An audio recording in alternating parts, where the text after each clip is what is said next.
Values Education 8, Quarter 2, Learning Competency 2A, natutukoy ang mga pagsubok sa pamilya. Sa bawat pamilya, hindi nawawala ang mga pagsubok. Maaring ito ay magaan, pero minsan mabigat at nakakapagod harapin. Sa araling ito, tatalakayin natin ang iba't ibang pagsubok na maaaring maranasan ng isang pamilya at kung paano natin ito malalampasan ng magkasama.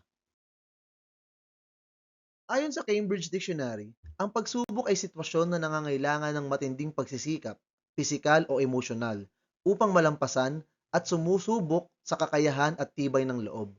Sa konteksto ng pamilya, ang pagsubok ay tumutukoy sa mga mahihirap na sitwasyon na sinusubok ang katatagan, pagmamahalan at pagtutulungan ng bawat miyembro. Sa bawat pamilya, normal na dumadating ang mga pagsubok. Maaring ito ay emosyonal, pinansyal, o may kinalaman sa ating pakikitungo sa lipunan. Hindi natin ito maiiwasan, ngunit maaari natin itong harapin ng may pagkakaisa at pag-uunawaan. Sa mga susunod na slides, tatalakayin natin ang mga karaniwang pagsubok na kinakaharap ng pamilyang Pilipino ngayon, kasama ang kanilang epekto at posibleng solusyon. Isa sa mga pagsubok na hinaharap ng pamilya ay ang pagkakaiba ng pagpapahalaga ng mga henerasyon.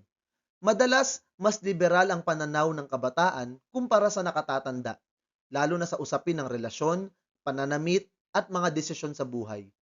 Ayon sa Pew Research Center at sa journal na Child and Adolescent Psychiatry and Mental Health, natural ang pagkakaibang ito dahil nagbabago rin ang lipunan.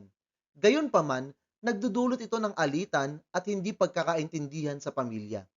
Ang pinakamahalaga ay ang pagkakaroon ng respeto sa bawat isa at bukas na komunikasyon upang mapanatili ang pagkakaisa. Maraming pamilya ngayon ang nagbabago ng anyo.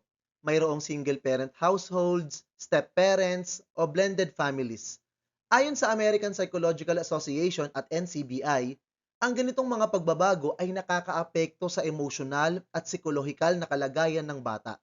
Maaaring magkaroon ng adjustment issues, pero sa tamang pagtanggap, pag-unawa at pagbibigay ng pagmamahal, nagiging matatag pa rin ang ugnayan ng pamilya. Isa pang hamon ay ang pagkawatak ng pamilya.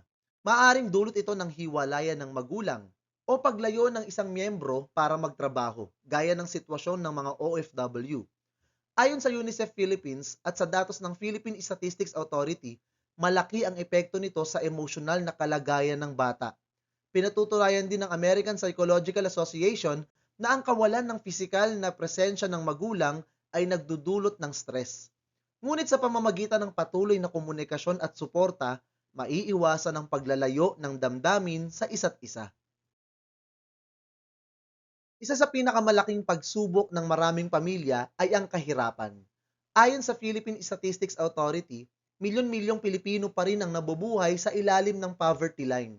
Ang kakulangan sa kita, pagkain at tirahan ay nagdudulot ng stress at alitan sa pamilya. Gayunpaman, kung may disiplina sa paggastos, pagtutulungan ng bawat miyembro at tamang pagpaplano, nagiging mas matatag ang pamilya sa kabila ng kahirapan. Malaki ang impluwensya ng media at teknolohiya sa mga pamilya ngayon. Ayon sa UNICEF Philippines at sa American Academy of Pediatrics, ang labis na paggamit ng gadgets at exposure sa social media ay maaaring makaapekto sa ugali at mental health ng kabataan. Maaari rin itong maging sanhi ng maling impormasyon at addiction. Kaya mahalaga ang tamang paggabay ng magulang, pagbibigay ng oras para sa screen time, at pagtuturo ng tamang paggamit ng teknolohiya. Ang pagkakasakit o kamatayan ng isang mahal sa buhay ay isa ring mabigat na pagsubok para sa pamilya. Ayon sa Mayo Clinic at National Institute of Aging, ang pagkawala ng isang kaanak ay nagdudulot ng matinding lungkot, stress, at pagbabago sa takbo ng buhay ng pamilya. Gayunpaman, sa pamamagitan ng pagtutulungan, pagbibigay ng suporta sa isa't isa, at pananalig sa Diyos, nagiging mas matatag ang pamilya sa harap ng ganitong pagsubok.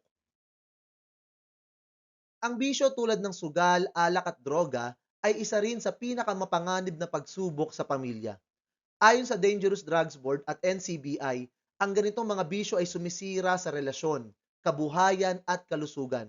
Ngunit kung maagapan sa pamamagitan ng tamang paggabay, family intervention, at kung kinakailangan ay rehabilitasyon, may pag-asa pa ring mabago ang buhay at maibalik ang tiwala sa pamilya. Sa kabuuan, ang mga pagsubok na ito, mula sa pagkakaiba ng pananaw ng mga henerasyon, pagbabago sa anyo ng pamilya, pagkawatak ng ugnayan, kahirapan, impluensya ng media at teknolohiya, hanggang sa pagkakasakit o pagkawala ng mahal sa buhay at mga bisyong sumisira sa tahanan, ay mga hamon na kinakaharap ng maraming Pilipinong pamilya. Mahalagang tandaan na bagamat iba-iba ang bigat at epekto ng bawat pagsubok, lahat ito ay may kakayahang subukin ang ating tibay, pagkakaisa at pananampalataya. Ang susi sa pagharap dito ay bukas na komunikasyon, malasakit sa isa't isa, at matibay na pananampalataya sa Diyos. Sa ganitong paraan, kahit gaano kabigat ang unos, kayang-kaya itong lampasan ng pamilyang nagkakaisa. Ngayon, i-apply natin ang ating natutuhan. Gusto kong isipin ninyo ang isang pagsubok na pinagdaanan ng inyong pamilya. Hindi kailangang masyadong personal, pero sapat para makita natin kung paano ninyo nalagpasan o patuloy na hinaharap ang sitwasyong iyon. Isulat ninyo ang inyong sagot sa papel o sa journal. Ang mahalaga dito ay makita kung paano gumagana ang mga aral na natutuhan natin sa tunay na buhay. Pagkatapos nating magbahagi ng sariling karanasan, oras naman para magnilay. Ano ang pinakamahalagang aral na natutuhan mo tungkol sa mga pagsubok na hinaharap ng pamilya? At bilang kabataan, ano kaya ang maitutulong mo sa iyong pamilya kapag may dumating na hamon? Tandaan, malaki ang papel mo kahit na bata ka pa. Pagsasanay, isulat ang T kung ang pangungusap ay wasto o M kung hindi. Ang pagsubok ay maaaring mga hulugan ng isang mahirap na sitwasyon o gawain na susubok sa kakayahan ng tao. 2. Ang pagkakaiba ng pagpapahalaga ng bawat henerasyon ay walang epekto sa relasyon ng pamilya. 3.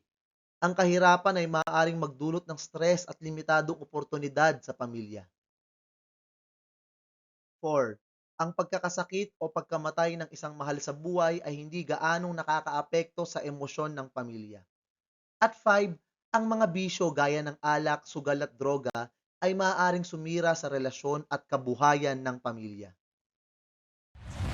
At hanggang dyan lamang po ang ating aralin sa araw na ito. Sana po ay may natutuhan kayo. Salamat po sa panonood at pakikinig. Paalam!